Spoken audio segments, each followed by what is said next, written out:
On the question of courage, with skill and style as well, there's Sir Matt Busby. For over 40 years, he's been a father figure at Manchester United. He built 3 great United sides and in 16 seasons, between 1952 and 1967, won 5 league titles. The Busby Babes, they called them. He had a talent for spotting youngsters and the nerve to give them their chance. If they're good enough, they're old enough, he used to say. But surely not that young. They won the Cup in 1948, and after being runners-up 4 times in 5 years, they finally took the championship in 1951-52, when some of the older players, like Carey, Pearson, Downey, Rowley and Coburn, had been joined by Roger Byrne and John Berry. By the time they won the championship next in 1955-56, Duncan Edwards, a giant young prodigy who played in the First Division at 15 and for England at 17, had joined the Manchester United side, which had an average age of 22. Once again, the dark shirt. Dark shirt's going into the attack. Scanlon taking it forward. Comes Violet. Violet with the ball going through. Violet shoots. Violet's about to shoot. He's put it past. He's gone wide. They clinched the championship 3 matches from the end, when they came back from behind to beat Blackpool at Old Trafford. Down to 10 men, Tommy Taylor having gone off, put Duncan Edwards up at centre forward, throwing everything on the attack. And there's Berry, getting them going. Berry number 7 with the ball. Still United on the attack. And there's great chance there for Violet. This time it's a penalty. There's Roger Byrne to take the pen.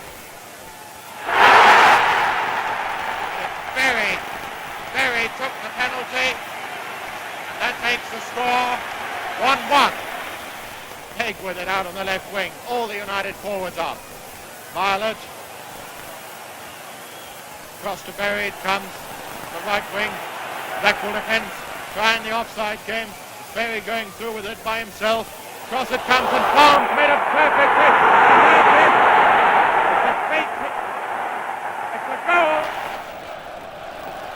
Next season, they were favourites to retain the title. Good run by Berry. Berry still with it. Matthews back there tackling him. And there it is! A magnificent goal by Taylor. Hit by Pegg. Now Whelan. Pegg. I mentioned that. Really keeping the ball on the floor. Now young McGuinness to Berry cutting it very nicely. This could be the first goal. It's a goal, a lovely one. It's Manchester coming back on the attack. It's almost a relentless tide now. A battle between these Manchester forwards and wing halves. And here's one of the wing halves, Coleman, and this Spurs defence. It's Pegg out to number 10, Edwards. This equalising goal must come. And there it is! Yes, it's a great goal! It's scored by Coleman! Manchester United had still not reached their peak when tragedy struck. Munich Airport, and wreckage that tells the story of the dreadful disaster. The house, about 300 yards beyond the end of the runway, struck by the doomed aircraft. Here, 21 out of the 44 people aboard lost their lives when it crashed. As the news of the disaster became known, Britain was appalled. Among the fatalities were 7 members of the famous Manchester United team. Here, only a few hours before, the United team had been homeward bound with yet another success to their credit, through again into the European semi-finals. Football grounds throughout the country flew flags at half-mast, and football fans wore tokens of mourning. Players, black armbands, tributes to the men of Manchester, sports writers, and all who died.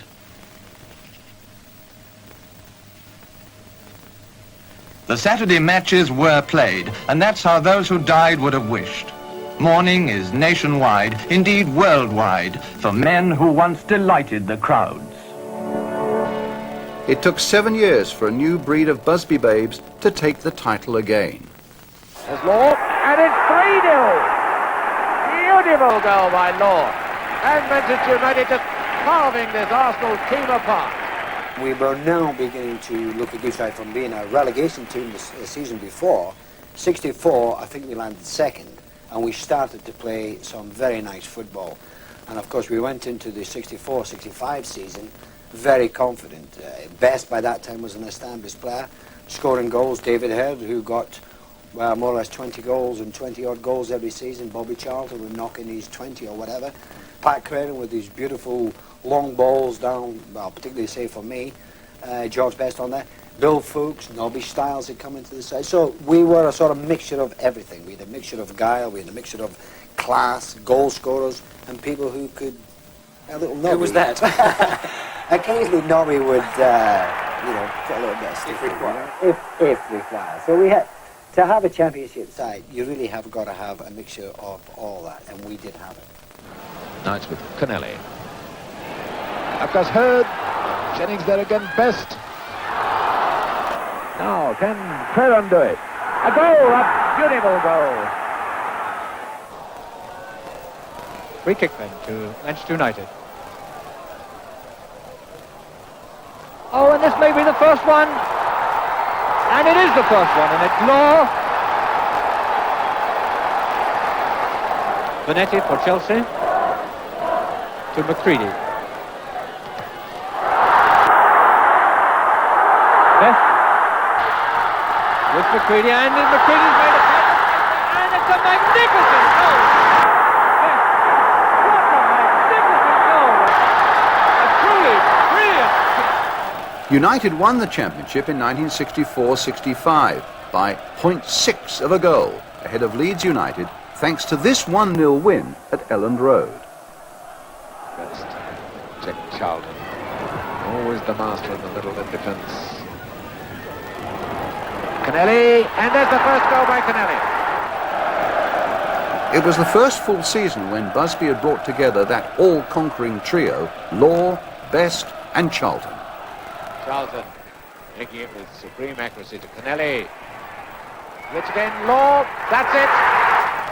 They won the championship again in 1966-67, and by now Best was at his most impudent. He scored goals,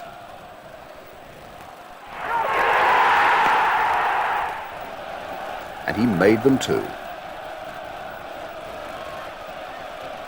Heard.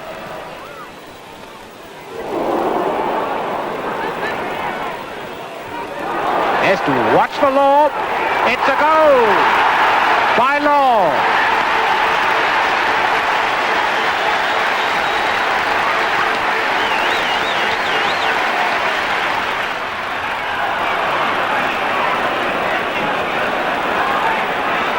There's Best. It's a goal. He's hit the post.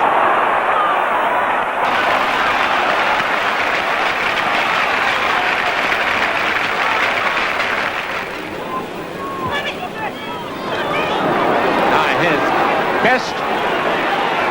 Oh, is he going to get it? Yes, it looks like it.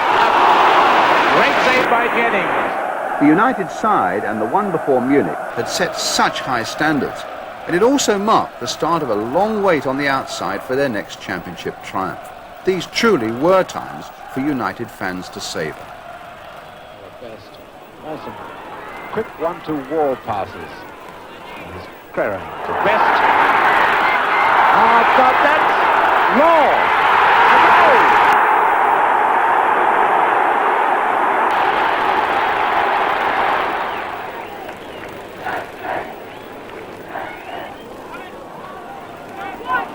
Charlton, you'll notice the number 10, Harris, for Burnley is playing almost a defensive role. A beautiful goal. Oh, that was one out of the blue by Heard.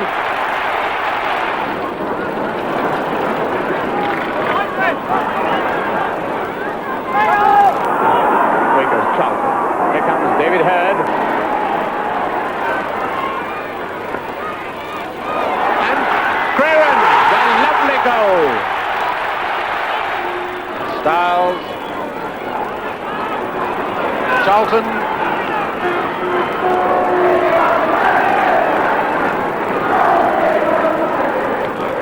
Sat to Aston.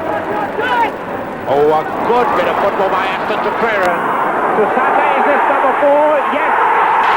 You can only do it if you've got good players, and we had good players at the time. I think the 67 championship probably gave us more joy than any, because I know we had to go down to West Ham, which I think was our last away game, before coming back to Old Trafford. We had a chance on the home game, but we went down there, and it was just one of those games, you know, you think, well, you know, the night before you're hoping everything goes well.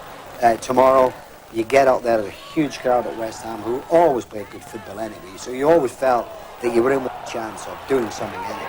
And of course, everything turned out absolutely perfect on the day. I think we actually played magnificent football, and I think if my memory serves me right, I think we beat them 6-1, which was a lovely way to win the championship.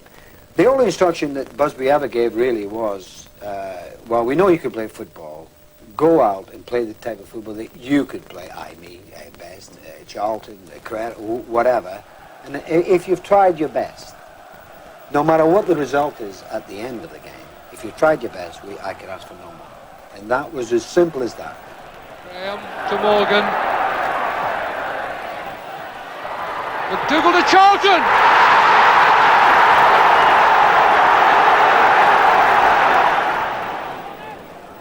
Best helping it on for Law. Law turning well. But O'Neill to George Best again. Getting past Robson. Still with Best. Letting one go, and a goal! George Best then. And on the far side, Crerar. Look at that for a pass as well. What a superb pass by Charlton. Oh, not such a good one by Paddy Crerar, but in fact Bobby Charlton made something of it. Law lifting himself again. Gowling, Best, and there it is! George Best!